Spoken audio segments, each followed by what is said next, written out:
Hey everyone, I'm Connor. And I'm Matt. And this is Discography Draft. Oh, Matt.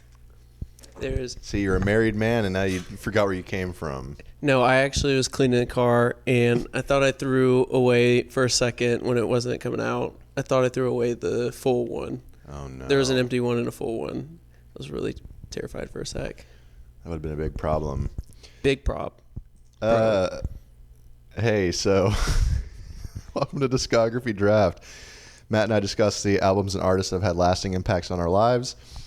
And then we take two albums from one artist, discuss those albums, which one we liked best, and then we throw all the songs from those albums into a draft pool, and we do a fantasy draft of those songs. And on the previous episode, back when you weren't married. Well, no, Yeah, you weren't technically married. Wink, wink. Well, yeah. Pre-record. That's right. I forgot. We did Franco, Frankie. Channel Orange, and Blonde featuring Nate Nichols. So the results are in. The winning song, Self-Control.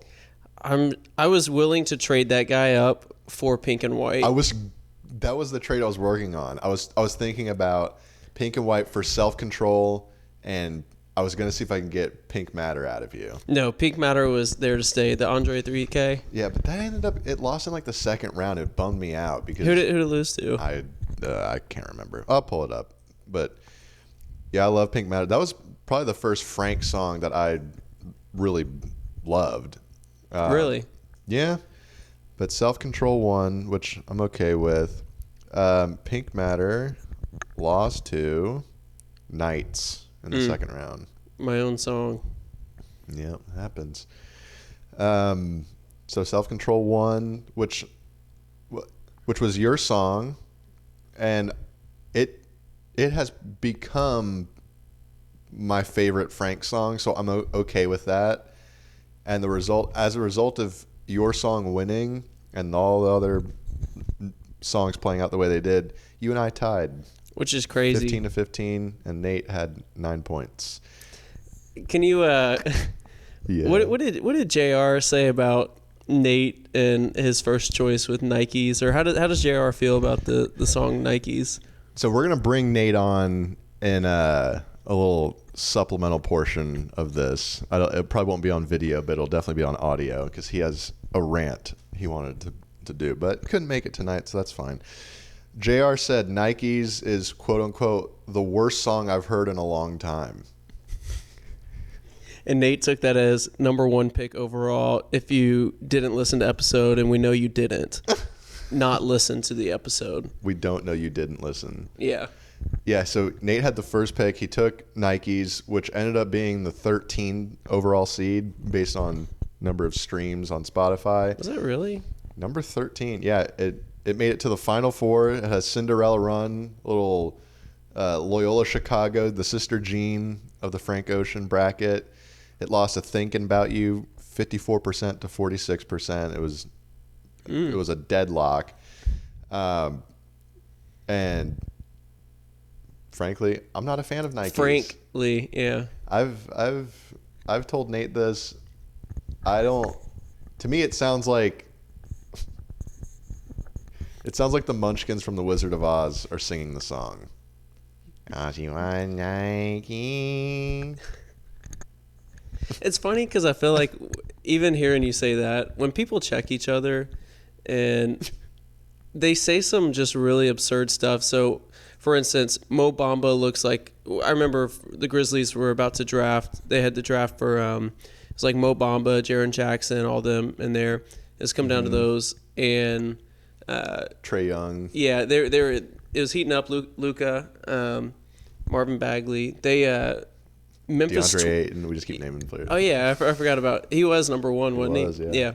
The Memphis Twitter was fired up. They're like, no, I don't want Mo Bamba, and people were starting to check him. They were saying Mo Bamba looks like a stepped on raisin, and it's like, how do you know what a stepped on raisin looks like? And when they're already wrinkled. Yeah, and it's like, and then you put that in context, and you're like, I know what you're talking about, but like, that's so absurd and doesn't even make sense. It also has nothing to do with his basketball ability. Yeah, I know. Just ridiculous. I always think those types of things are really funny. Like when you check one another. Or say that songs are like Munchkins singing. It's what it sounds like. I don't get it. I mean, Nate has said that that's a top 5 song of all time in his mind. I don't understand. I really tried to like it. I just don't. I think it deserves to be the 13 seed in that one. And if it knocked out Thinking About You, I was going to have a problem. I was going to pick it this podcast. Mm-hmm. I draft with myself, me and myself. Yeah, and I'm just back here heckling to the sign. I love it. Well, on to the next one, I guess. Well, hey, you're married. You got anything to say about the honeymoon? How was it? You went to Canada. You went to Banff. You did a little snow dog. Shout out to Cuba Gooding Jr. Yeah, where's Cuba again? It's south or southeast. Yeah, somewhere in that regard. We didn't see Cuba, but there's a picture over there that we got with the dog sled. Oh, there's Cuba. No, yeah, of Cuba. just a map, and then Cuba himself. Real ones know what we're talking about. Yeah. But yeah, it was fun. It was cold. The warmest day was like 2 degrees. We took public transit our last 4 days, and we had to walk half a mile to where the bus picks up. Snow up to here. Not necessarily. It only snowed a few days, but man, it was like deep. But in our walk, my eyelashes literally froze because it was so cold, and like her hair was starting to turn white. I thought it was just because I was stressing her out. We were already 4 days into marriage. But yeah, it was because it was freezing. I regret I asked. Okay. Okay. Oh, so can we answer that one question? What was your favorite part about the wedding? I know you said you had to be there. Oh, well, you did have to be there. Honestly, low key, the best part was the Kelly's ice cream truck. Mm-hmm. It's something about when you just have high grade ice cream at your disposal that you don't have to pay for. Mm-hmm. And it's like, can I get a scoop of this and a scoop of this and a cone? They're like, yeah, you can. Absolutely. You're like, I may as well just take this to go. Yeah. I enjoyed that. I enjoyed Cole being Cole. You had to be there. More. That one is actually, you have to be there. You just no more comments about it. Seeing Nate's dad just get down to some white guy classics. Oh my gosh. We just got pictures last night. I will share the album with you. You need to go through and see some of these. I've seen one of them. Yeah. Nate's dad is... he was a loose cannon. He was. It was also cool that you got the weekend to perform. Honestly, though, isn't that crazy? Yeah, he was available. He's a little shorter than I thought he was going to be. Yeah, he was. But yeah, that's crazy. We the desserts, they were saying you need to account for like maybe only half the people or maybe like 60% of the people eat desserts. That's true. And that's what we thought was going to happen. And then we got an invoice that more people ate than 60%, or at least I of went those back 60. 8 times. Yeah, of those 60%, maybe people went back more and more, and we're like, all right, big hit. So yeah, you messed around. You brought in Kelly's. People want it. Done messed up. I always thought that was a big issue with weddings. I was thinking about this like yesterday or the day before. People neglect the dessert because it has to do with when it typically shows up during the wedding. It's like dancing has started, and it's like, all right, they're gonna cut the cake, and then we're gonna dole out dessert after that. And it's like, it's hard for people to be like, all right, I was just dancing. Let me take a break from that to get dessert and then go back to dancing. Yeah. It's like, I got to wait 30 minutes. Yeah. So otherwise the sharks are going to get you. Yeah. Don't want to cramp up out there. But as a big dessert guy, I'm like, what are people doing? I would literally eat dessert for 3 hours instead of dance for 3 hours. And I love dancing. Uh-huh. And then you mix alcohol, kind of, I think, with desserts, and it's just like, it doesn't sit well in the stomach. That is true. Could be that. Everyone's always watching their figure. Yeah. I'm like, watch me street sweep these cupcakes. Yeah. Shout out to Jeff and Jen's wedding. Yeah, turn into a different figure. Yeah. Okay. Anyway. So this episode, we're discussing Kendrick Lamar's Good Kid, M.A.A.d City and Damn albums. So, well, I don't know. Let's just get into it. Good Kid, M.A.A.d City, released October 22nd, 2012. Where were you at in your life? Senior year. I remember that. Yes. 12. Yep. Fall of 12. This was a big album. Man, I feel like I did not like his earlier stuff. His voice I thought was really squeaky initially when I started listening to him or heard songs of him. I think there are a few artists like that where it's taken a little bit of time once I've gotten over like how they maybe initially sound. It's like, okay, maybe it's a little acquired taste, but I really do appreciate it now. Kind of like coffee. I don't know if you drink coffee. I do not. Yeah, it's like, this doesn't taste good. How do people genuinely enjoy this? But the more and more you keep trying it, eventually like, all right, I can actually see or taste why people like this thing. And that's how it was with this album in particular. How many singles were on this? Because I'm curious because it felt like it maybe 3 or 4 different points he had like 3 top songs. There were 5 singles. One of them. So the recipe. Well, I'll just list them. The recipe: Swimming Pools, Drink, Backseat Freestyle, Poetic Justice, and Chick Don't Kill My Vibe. Mm-hmm. Those were the 5 singles. The recipe was the first single, and the recipe is on the deluxe edition of the album. Yeah, which super underrated too. It came out. The recipe was released like 6.5 months before the album came out. Wow, I actually didn't know that. I mean, when I think back to my senior year, I think about Swimming Pools. I think about Chick Don't Kill My Vibe. I think about Poetic Justice. I think about M.A.A.d City.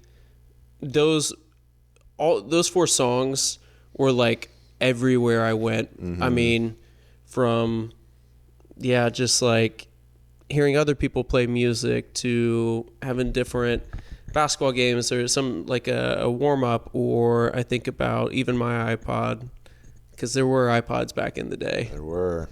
But yeah, it's crazy. This is one of the few albums where it says like 4 or 5 starstruck, like top heavy hitters. Mm-hmm. Yeah, I would have been in. I just started junior year of college. Can confirm. Yep, you can. Living in Campus Lodge Apartments.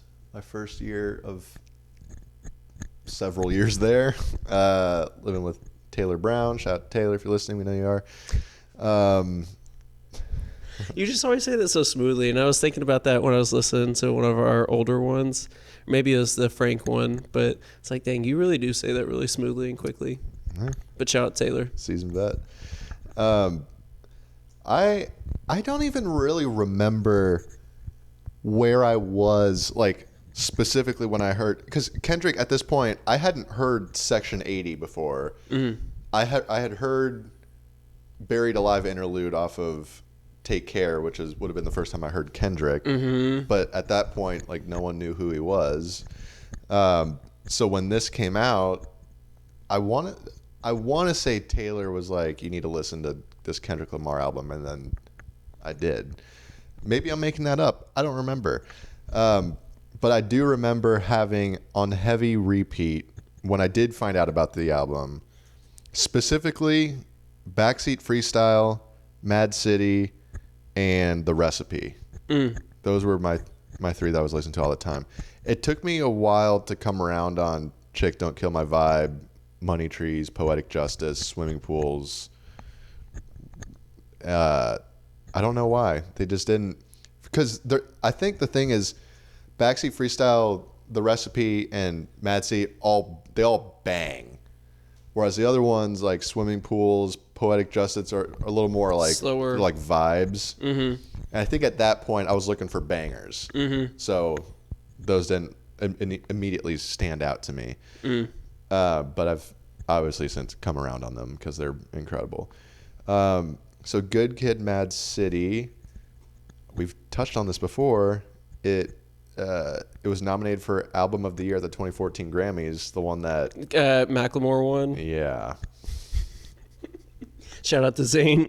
If you're listening, we know you are. Yeah. So, you know what's funny? Because I've been posting on the TikTok and Reels for the Corner Time page.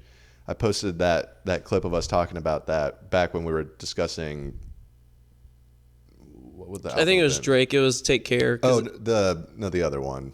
Nothing was the same. Yeah, we were discussing that. It was on that episode, and so I posted that clip of us talking about that, how Macklemore won, and because you're able to see like how many people have viewed it so far, and on Instagram we've got like almost 9,000 people who have seen that. Really? Which is like crazy, given we have like 75 followers.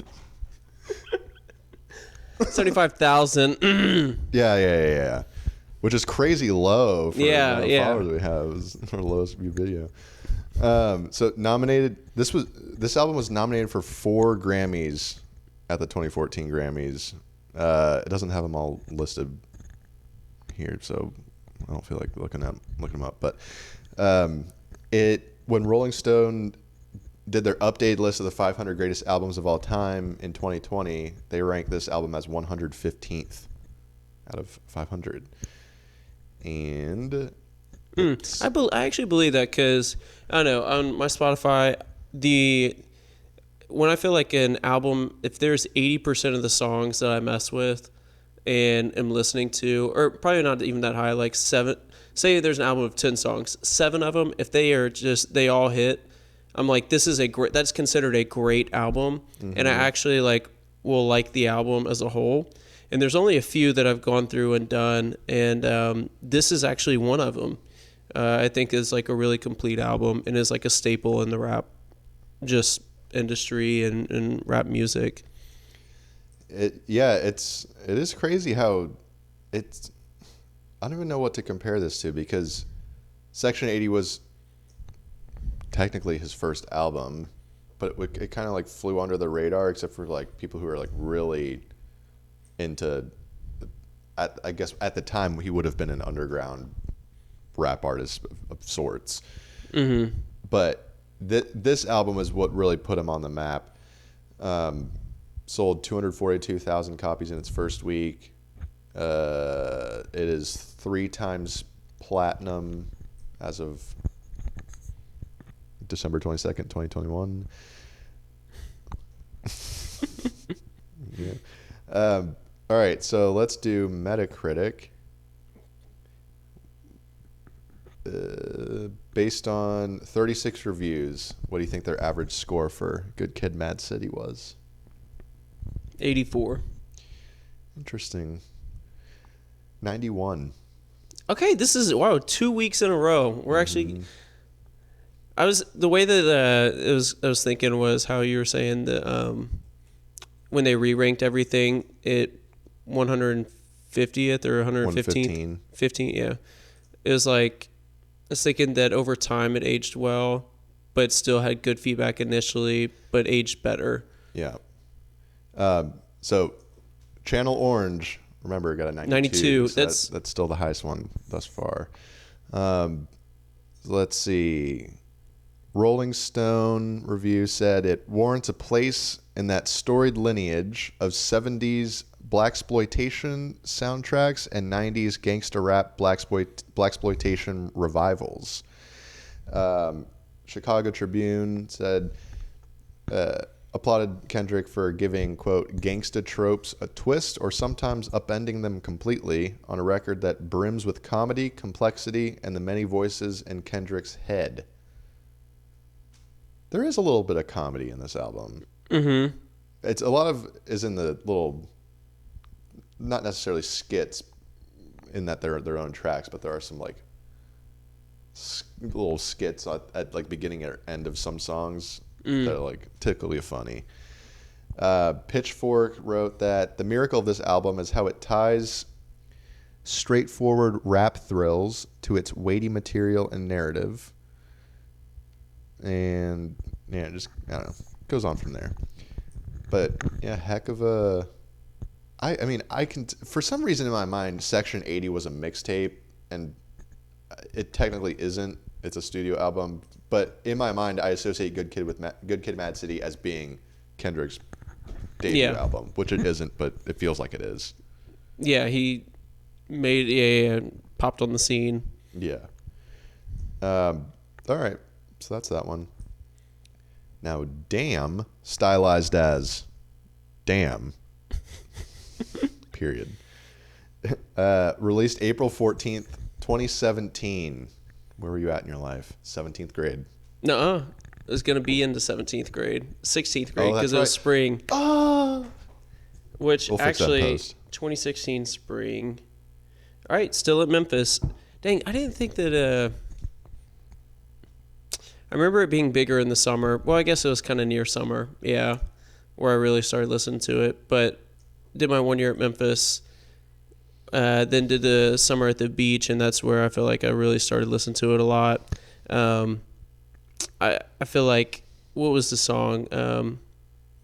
Be Humble was literally on every Sports Center thing. Yeah. Any highlights, NBA playoffs were 2K. playing it. Yeah, it was playing everywhere. I mean, that one, and then DNA is like the other one that like took off, and I felt like I heard if it wasn't Humble, it was DNA then. Yeah. But yeah, that's really big takeaway. It honestly ruined Humble, and we'll get into it later. Very overrated. Ooh. Okay. All right. It just got ruined. It like literally everything was playing it, and it's like you can't escape the song. So at some point, it's got to end the replay value if it's not there. Yeah, makes sense. So I would have been a month and a half into working full time out of college. So I just moved to Melbourne less than 2 months prior to when this album came out. But when Humble was released March 30th, 2017, I don't know why I thought Humble came out like several months before this album came out, but apparently not. That's weird. Maybe it's my old age. I think this was the first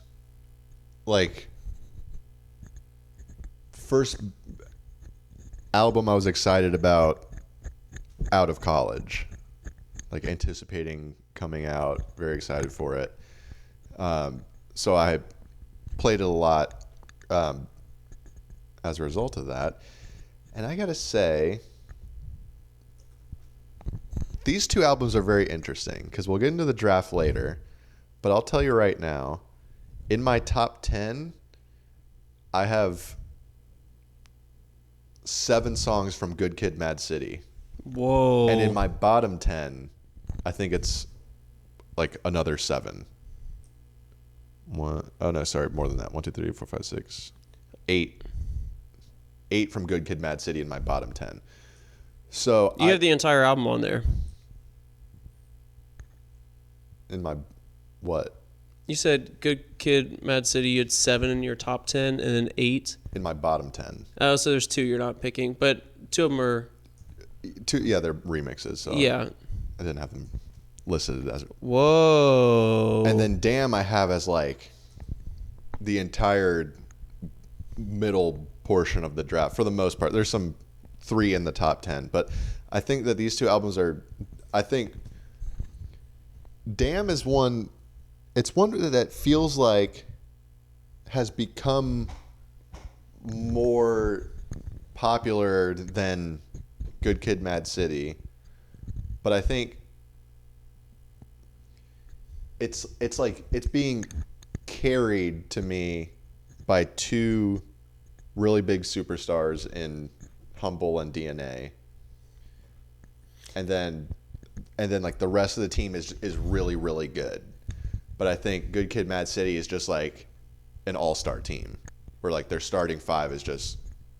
So you're saying basically we got for the Damn album, it's far LeBron. Deeper. It's like LeBron and MJ. Yeah. And then it's like a lot of great players after that. And then for Good Kid, M.A.A.d City, you're talking like still like, I mean, Tim Duncan, Shaq, like a lot of like all-star players that are in there. But the bench sucks. That's how I feel about these two albums. But we'll get into the draft. I will say there's few artists, very, very few artists that I will get into like the meaning behind albums because they are writers. And they are they put together albums in a very conceptual way. It is truly art. It's a project. It's not just like, hey, let's slap 20 songs on this album and like put it out there, but more so tells a more holistic story, overarching theme that you really have to like get into the intricacies and see what it's all about. And honestly, the two I think I've done more recently have been Kendrick and Taylor Swift. Those are the two I think of really of storytellers and conceptual albums. So, and that's what this one is.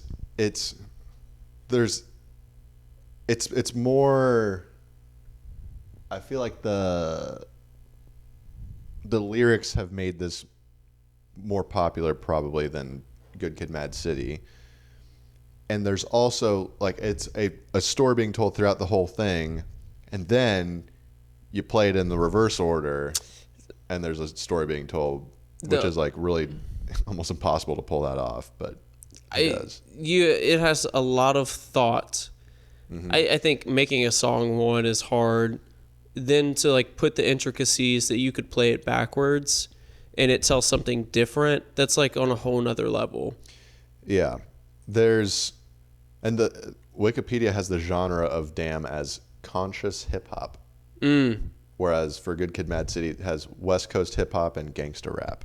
And they do sound totally different. Yeah. But going back to the Grammys for this, best rap performance, Humble won. It beat Bounce Back by Big Sean, Bodak Yellow by Cardi B, 444 by Jay-Z, and Bad and Bougie by Migos.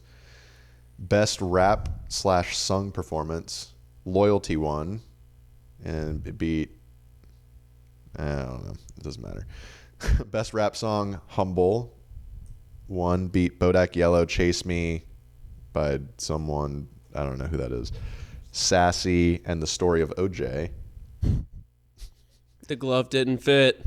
Yeah, and it won Best Rap Album, beating out 444, Culture, Layla's Wisdom by Rhapsody, and Flower Boy by Tyler, the Creator. I had no idea Flower Boy was nominated for that. Dude, Tyler, the Creator is an interesting artist to me. He has such a huge following, and I'm like, I keep trying to get into his music. It's weird. It's weird. I'm hoping one of these days maybe I can see the greatness in it, but I mean, it does the numbers.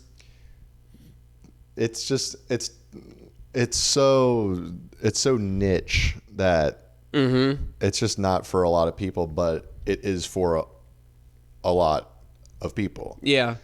So he has, I don't even know. And then like he changes styles throughout his albums. Like the Igor album is totally different from Wolf or whatever the one was with Doma 23. Yeah. Just completely different styles. So it's kind of hard to even put him in a box. I think honestly I prefer him as a personality away from music than actually in music. He's very entertaining. Yes. But then seeing him in that Juice WRLD doc, which I finished. You did today? I watched it today. Yeah. And seeing Tyler, the Creator, Juice WRLD just walks up to him and he's like, hey, you're a big influence on me. And Tyler, the Creator is just like, that means a lot. And it's just how humble he is. I know. He can be, but like kind of on camera, when he puts on like a show, he's just wacky and hilarious, but over the top, excessive, yeah. Deep. And then right after he gets done with that, Juice WRLD's walking up and X is performing F Love, and I was like, ugh. I thought you I was hoping you would notice that. Oh, I noticed it. But shout out to Juice WRLD. Yeah. If y'all haven't seen the documentary Into the Abyss, Abyss. I know. And that's the other thing is the name I thought you would really like. Highly encourage you to check it out. Juice is someone we can get into later, but great artist. Didn't realize his talents until he had passed, and a lot of like very respected in the rap industry, like in the rap game in general. Really, really crazy and sad stuff. It was hard to watch some of it, like especially when it really starts showing like all the drugs he was taking and like 20 Percocets a day. Absurd. Like, what? And I don't know, it's just sad to see like, and it wasn't even like in X's case, someone murdered him. Yeah. Where this was just like, he just kind of did it to himself. I know it's crazy. What's even crazier to me is the fact that he could like still function at such a high level when he was doing such a crazy amount of drugs. It's like, is your brain not numb? I don't know, but he speaks to a lot of people. Yeah. Back to Damn. Yep. Okay. How about this? Well, also 500 greatest albums of all time. Rolling Stones updated list. They ranked it 175th. Whoa. And won Best Rap Album at the 2018 Grammys. It is the first non-jazz or classical work to earn a Pulitzer Prize for music. Whoa. I don't even know what that means. Me either, but the fact that first time ever. The Pulitzer Prize for music is one of 7 Pulitzer Prizes awarded annually. It is first given in 1943. Okay, so the fact that it's been around since 1943 and this is the first time it's not been jazz, that says something about it. So it's a prize, quote, for a distinguished musical composition of significant dimension by an American that has had its first performance in the United States during the year. Requirement that the composition has its world premiere during the year of its award. The winning work had rarely been recorded and sometimes had received only one performance. In 2004, the terms were modified to read, quote, for a distinguished musical composition by an American that has had its first performance or recording in the United States during the year. I don't know the difference. Vague. You love the vague statements, lots of loopholes and workarounds. Just being someone who loves the law. Contractual law. Yeah, and going after leasing law. Yes. Don't even give him a shout out. Nope. Don't even speak the name. We dare not. Well, hey, what did Metacritic give this based on 39 reviews? Because of its prolificity? I don't know. Prolificness? Sounds fine to me. Okay, one of the two. Because of how prolific it has been. But it was ranked a little lower. I think maybe it caught everyone initially. I would go 90. Let's just 90. 95. Whoa, that's the highest. Andy Kellman of AllMusic said that, quote, it contains some of Lamar's best writing and performances, revealing his evolving complexity and versatility as a soul-bearing lyricist and dynamic rapper. Rolling Stone said, much like the recent A Tribe Called Quest record, Damn is a brilliant combination of the timeless and the modern, the old school and the next level. The most gifted rapper of a generation stomps into the 90s and continues to blaze a trail forward. Here's my question to you. Whoa. Is Kendrick Lamar the most... Oh, what adjective am I going for here? Is Kendrick Lamar the most important rapper since Jay-Z? Important is a vague one. We were just saying we like vague, but I need a little more specificity. Specifically, solely when it comes to just rap music. Nothing external of that. Actually, how about this? We'll rephrase the whole thing. Yeah. Because important's hard. In terms of all-around abilities as a rapper, lyrics, voice, storytelling, whatever. Is Kendrick Lamar the best rapper since Jay-Z? My bias immediately wants to go. You got Lil Wayne, Kanye. Lil Wayne is who I want to throw in there. Kid Cudi. Kid Cudi and Kanye are two that also revolutionized the game, as we've talked about. We talked about X already. He has, to me, he's got to be a top three, like top five, because you got to go way back. Eminem. Right? Top five all time, yeah. Eminem's in there. Jay-Z's career's not done, which is an interesting piece. So when you say since, it's like a little harder. But I would put Kendrick top five rapper all time. And I would say it because of just how cerebral and like conceptual, how, I don't know, intricate he can like think in the way he tells stories. I love a good storyteller. Wayne's a good one. Eminem's a good storyteller. Yep. Kendrick's a great one. One of the ones that I don't necessarily like as much, but like can listen to here and there, J. Cole. I feel the exact same. Like I respect him because I think he is such a great artist, but I just like don't like his music as much as those other three. Doesn't mean it sucks. No, it's just, yeah. I don't know. So your top five rappers of all time would be what? All time. And we have to remove bias. I mean, no. Let's just go from 2000s on because I'm not as familiar with really 90s, 80s, whatever before. So like Tupac, yes, Ice Cube, not as familiar. Biggie. I know of them, have listened to their music, but didn't listen to them. Okay, so 2000 on. From 2000 on, top five rappers. Wayne is one. It's just bias. I would say, all right, no particular order after this. But Wayne is your number one? Yeah. Okay. And there's complete bias. I recognize it. But he should be in everyone's top three from 2000 on. I feel like Jay-Z has to be in there too just because of the respect. I think Kendrick's in there at 3. Eminem, or like remember, no order. Eminem, Kendrick, Kanye. Oh my. Let me count these. Let me count these. Oh yeah, what am I doing? Number 1. Hold on.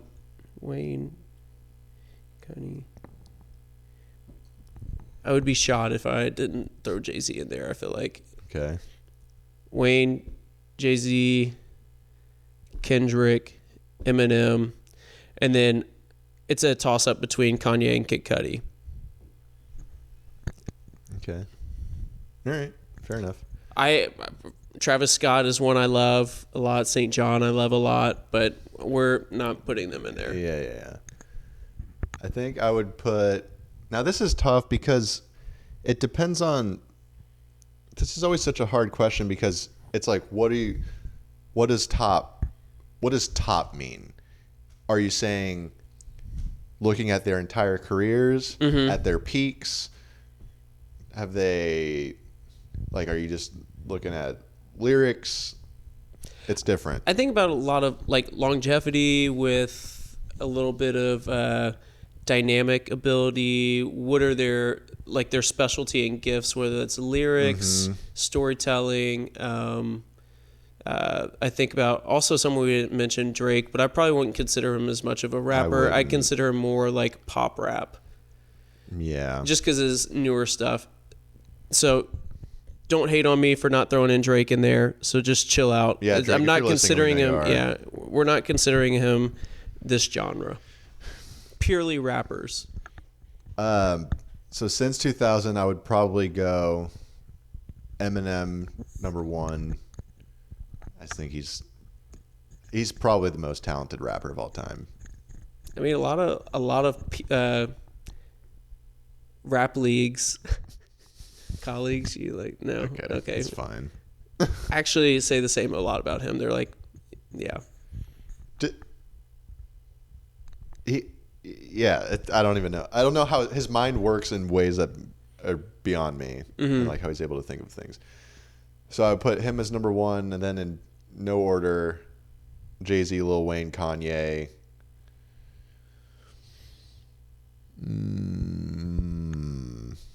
I feel like we're forgetting someone. Drake was the only one that truly, I think that we haven't. I mean, you're still missing Cudi. You're still missing Kendrick. Let me go to my Spotify. You think about that just for a quick little sec. Okay. Let me go to my artist. I mean, Juice WRLD, after watching documentary, is slowly. I don't think he's broke the top 5 just because he didn't have the longevity of a career. But man, he came onto the scenes. He came on hot. Yeah, I would probably. I feel like I would put. Oh gosh. I'll say Kendrick at 5. I think he's garnered so much. I was tempted to say Travis Scott because I think his sound has sort of taken over. Yeah, it's sort of kind of changed how rap sounds nowadays. But like lyrically, I don't think he's that good. He doesn't mean it's not capable of, but in terms of consistent, like, we'll hit you for a second, you're like, dang, I need to play that again. That was a bar. And I think I missed that. I just think Travis Scott is more so looking for like what is hype, what is catchy, and kind of like sounds as opposed to lyrics like someone like Kendrick would be looking for. Mm-hmm. But I do think Kendrick is like he's able to pull in lyrics plus really good beats and kind of like just put them all together. Yeah, Future, but honestly, no. There's not. Cudi's like a reserve, or like he's right there too, in terms of how they're affecting. I think those are a 6. Yeah. Yeah. And did you ever see this one interview? It came out like 10 years ago. And someone was interviewing Lil Wayne, and there was some list of like top rappers in the game at that point, and he's going through them, and it's like Eminem, Jay-Z, Gucci, and Lil Wayne goes, "Gucci who?" He's like, "Gucci Mane." He's like, "Gucci Mane?" Yeah, and he goes, "Shout out Gucci." That was his way of saying, "What the heck?" Y'all put Gucci on there. Gucci. Gucci's cranking out mixtapes. He's never seen a mixtape he wouldn't put out.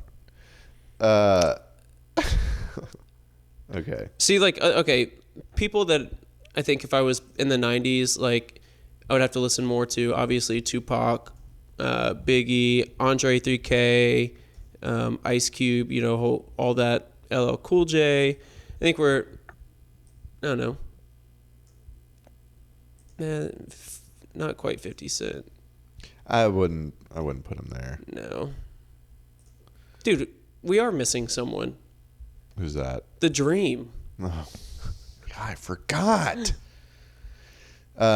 Cleveland.com did a 50 greatest rappers since 2000. Their order: number 1, Jay-Z, 2, Kendrick, 3, Eminem, 4, Kanye, 5, Lil Wayne. We literally just said the same 5. Yeah. If they had a number 6, I'm sure they have Drake at 6. Well, I'm actually shocked that Drake wasn't in top 5 if he was even considered in the list. This is interesting to see. Like, okay, so let's go through. Let me do the top 10 of this, and then you'll start to see like. You start to forget that there's. Okay, 1 Jay-Z, 2 Kendrick, 3 Eminem, 4 Kanye, 5 Lil Wayne, 6 Drake, 7 Nas, 8 T.I. Yeah, I was thinking about 9 50 Cent, 10 J. Cole, and then 11 Ludacris, 12 Jeezy, 13 Nicki Minaj, 14 No, Nelly, stop. 15 Rick Ross, 16 Andre 3000, I cannot believe they have him so low. 17 Ghostface Killah, 18 Black Thought, 19 Lupe Fiasco, 20 Gucci Mane. I'm glad they got Lupe in there. You forget there's not that many like like heavy hitter, like outside of this top, what, 6, well 7, you throw Nas in there. No one beyond that is ever mentioned in like 5 greatest of all time, except for if you're really getting into the weeds of like super rap fans, you'll hear Black Thought because he is incredible, of the Roots, and Andre 3000. They'll get tossed into the occasional list, but it's like, oh yeah, T.I., Jeezy, Ludacris, like these were all like the main guys of the 2000s. But It's like, a lower tier, though. it is. It's a lower tier. I think they still revolutionized the game, but in their own way. Like Ludacris in 2003 was a banger. He was. But yeah, man, I'm impressed with us. That validates me in a lot of ways, and you. Hey, thanks. They have Future at 25. It's just a different type Of of the 2000s, like since 2000, that's crazy. yeah. I don't know how much I agree with the order of the list. Young Thug at 30. I like Young Thug. I know you don't. I like Young Thug. He's squeaky. He's also another artist where I've had to come around. I remember talking to my little brother Adam. Shout out to Adam if you're listening. We know you Adam are. Walker. He went to a Young Thug concert, and I was like, dude, what do you like? His senior year of high school, I was like, dude, what do you like Young Thug? Are you serious? And then one of my other friends, Jacob, kept playing him a lot, and I was like, all right, I actually have gotten over the fact of his voice and actually like his music. I mean, my top song this year was Came and Saw, which is off of a Young Thug album, which y'all should check out. That song, Came and Saw, it's got Rowdy Rebel in there. It bangs. I'm just telling you that right now. It's like my go-to workout song. All right. Well, that's that. So let's get into the draft. So let's do the little. Well, we tied, but before that, I picked the last coin flip. You got it. right. So I will do tails because it never fails. F. All right. It's tails. Now I had a very difficult time thinking about specifically this of if I won the coin toss, what am I going to do with this? Because I think what I have at number 1, I am reasonably certain I can get it at number 2, and then I think there's, how about this? I think there's a top 3, and then I think there's like a 1A that's 3 songs, and I think a 1B that's just a tad underneath 1A of the next 6 or so songs. So my thought is, let me try and get 2 of those 3 top 3. So I will take the second pick. All right. Well, I'm gonna tell you right now, I'm not picking it because it's overrated. That's okay. I'm gonna take the song that I think has a chance truly at winning the whole thing. I think I hear it the most played, and it's the most versatile of songs. It's probably my favorite. I have it on repeat a lot, so there is bias here, but I definitely think it's a top 4 song. I'm gonna go with Money Trees. Oh man, I had that at number 4. As a top 4 for sure. I think you could flip around, and there's a top 4 for sure. Okay. Oh, that gets me fired up then. So, all right. In that case, with the number 2 pick, I'm gonna take what I had at number 1, Mad City, which was my number 2. Which I think those are the 2 that'll have the chance at winning it. I think people are sick and tired of the next 2. And they should be picked. Well, now, okay, I know. I didn't want to be put in this spot to choose between Humble and DNA. So I had one has to choose one has to choose the other. I know. I'll go with Humble. Okay. Just for the sake of getting what is probably the heaviest hitter. And thank you for not making me choose it. And it's fine because I got it at 3, and I didn't have to take it at 1. Okay. Then I'll take DNA. All right. By the way, I think DNA is way better than Humble. Yeah. We're just playing favorites now. Yep. All right, this is real interesting. Okay. Real interesting. I know what's the popular choice, and I know what I don't know what is the popular choice of these next 4 that I'm staring down the barrel of. Yeah, but you said something really interesting. Let me go Poetic Justice. Okay. I had that at 6. That's actually where I have it ranked too, but So with the 6th pick, what I have at number 5, Chick Don't Kill My Vibe. okay. I had it a little lower. I don't know where that actually is, but And then number 7, oh, see, now this is going to do me in. What I have at 7, I feel like is not better than what I have at 8, but I like it more than what I have at 8. So I'm going to take what I have at 8, and that's Swimming Pools. okay. Good call. Hey, it's a selfless draft, Matt. It is indeed. All right. Hold on 1 second. So I need to get your order down. You went Humble, then you went Don't Kill My Vibe. Mad City, Humble, Yeah. Don't Kill My Vibe, And Swimming then Pools. Swimming Pools. All right.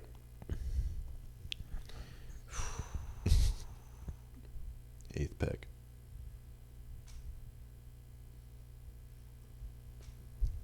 I'm gonna go with I'm gonna be bummed if I don't get this song.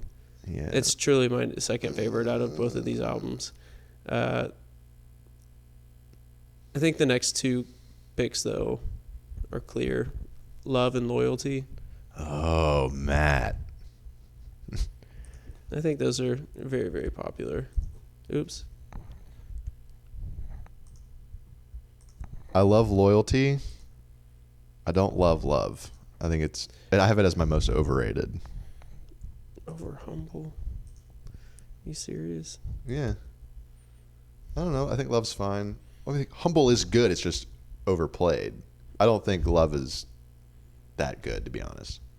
Well, I'm taking Loyalty above because I do agree with you. I think Loyalty first, then Love. So if you're getting the order, I respect that. Loyalty I've come around on. I don't know why it took me a while to I'm come be around really on bummed about this, it. but I think you're going Good Kid, Mad City. I already took Mad City. No, I'm saying like off the album. Oh, okay. 9th pick, I'm taking Backseat Freestyle. Yep, that's what I thought. That's what I was referring to. Yeah. And then that was the 10th pick. 11th pick, The Recipe. Thank God. Off the deluxe, Good Kid, Mad City. All right. I have 5 of my first 6 are off of Good Kid, Mad City. All right. I'm gonna go with my second favorite song. Yeah. Yeah. It's a beat you can just literally ride to. Right. It's very, very chill. I find it on quite a bit. Wait, hold on. I didn't do something right. Oh, here it is. That's where I messed up. And let's see. Pride. I'll go Pride. Ooh, okay. That one, that's the one that's most grown on me. Mm-hmm. Like literally, as I went into yesterday, I had that at like 20, and I was like, wait a minute, this song's good. Yeah. What am I doing? Those are my 2 like really underrated, I think, off the damn album. Yeah. Okay, so 14th pick, I'll take Element. I really don't like that song. I'm not crazy about it, but I know it's popular. Yeah. I don't like it, but And then I respect you. 15th pick, Triple X. Whoa. I love it. I think it's awesome. Whoa. All right. Probably most underrated, I think. Dude, the beat scratches on it. Hold on, I don't Did I know throw you for a loop? Yeah, I don't know what to do here. All right. Pay attention to the beat scratches next time you listen to that. All right. We'll do. I chip a little bit of nothing. I chip a little bit of nothing. It's great. It's like DJ Hero. All right. My goodness, I have no idea. Wait, so how many picks do I have left? You have 3 more picks because you had the first pick, so you'll have the last pick. This is gonna be your 8th pick. Man. 3. Well. All right. I'm going to be super bummed if I don't get it. But you said you have a lot of your good kid, Mad City. I just said a lot of things, Matt. Some of them may be true. You have 2 picks too. Dang it. I do. Yeah, I do. 2. Am I being greedy? Just to have it. All right, I'm going to go Art of Peer Pressure. Oh, I had that at 23. I wasn't going to take it.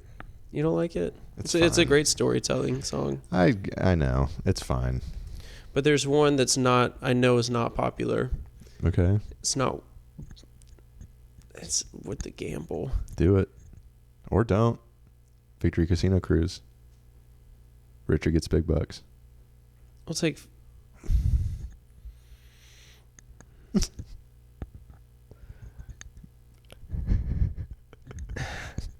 Pick the song. We'll go Fear. Oh, I had that at 21. I wasn't going to take it. Okay. All right. So then, ooh, this is interesting. Okay. 9th pick, or not 9th pick, but my 9th pick, which would be the 18th pick. Feel. Hey, if it came down between Fear and Feel, I chose Fear rather than to feel. Okay. In that case, with the 19th pick, which is my final pick, I want Duckworth. All right. I can live with it. So it gives me my song, which I think is incredibly underrated. Mm-hmm. Which is Black Boy Fly. I love that song, but I don't think it's... I know it's not. I know it's not. It starts off, he talks about Aaron Aflalo, doesn't he? I'm pretty sure, yeah. I was not expecting an Aaron Aflalo song. Black Boy Fly. No one even... A song is good. If you don't know the NBA, you don't even know. Yeah. I thought what should have been drafted, what I had at number 20, I think is really underrated, is Sing About Me, I'm Dying of Thirst. Also a great song title. Yeah. But not my best song title, which is Chick Don't Kill My Vibe. Okay, so to recap, you start since you had the first pick.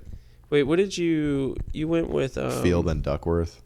Feel, that's what it was. Yeah. Hold on. All right, you want me to go first? Yeah. All right, Money Trees, DNA. Close your ears, Sid. Oh. You can't hear these. Money Trees, DNA, Poetic Justice, Loyalty, Love, Pride, The Art of Peer Pressure, Fear, and Black Boy Fly. Okay, I had Mad City, Humble, Chick Don't Kill My Vibe, Swimming Pools, Drank, Backseat Freestyle, The Recipe, Element, Triple X, Feel, Duckworth. Well, both of ours were exactly 1, 2, 3, 4, like split evenly. Yeah. Oh, no. I had 6 off of Damn. Yeah, I had 5 off of each. I was about to say, I thought it was a good split, 50-50. Yeah.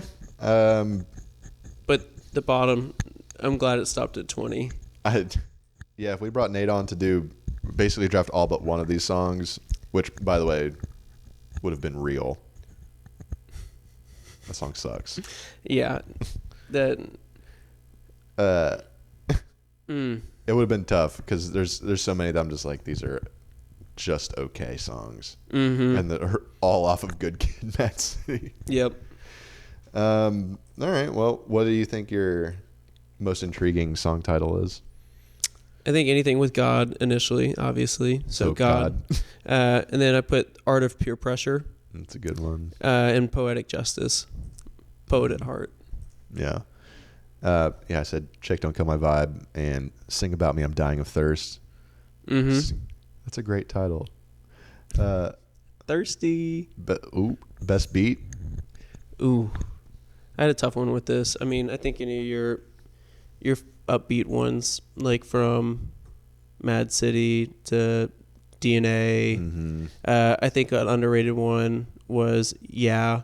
But that's just because I like writing to that. It's really the beat that carries it for me. Okay. That's a chill one, just thrown in a car. Yeah, best beat for me, I think, is DNA. And my put it in the ears moment is when the beat changes. And he goes like, this is my heritage, all I'm inherited, money and power, the mega of... And he goes 5. I'm going to tell you another. Yeah, 5. 4. That's my... But at the same time, he's going, this is my heritage, all I'm inheriting, money and power, the mecca of marriages. 3, 2, 1.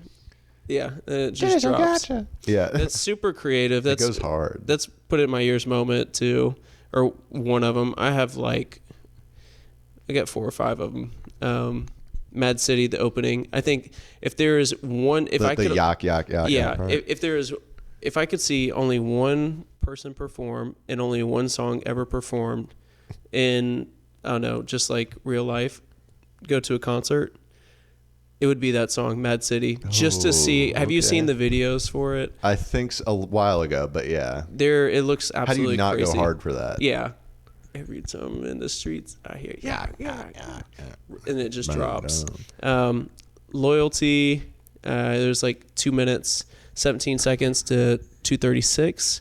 And then I forget what it is in Pride, but I have it 24 seconds to 50. I forget what it actually is. I don't remember. It's like very early on. Okay.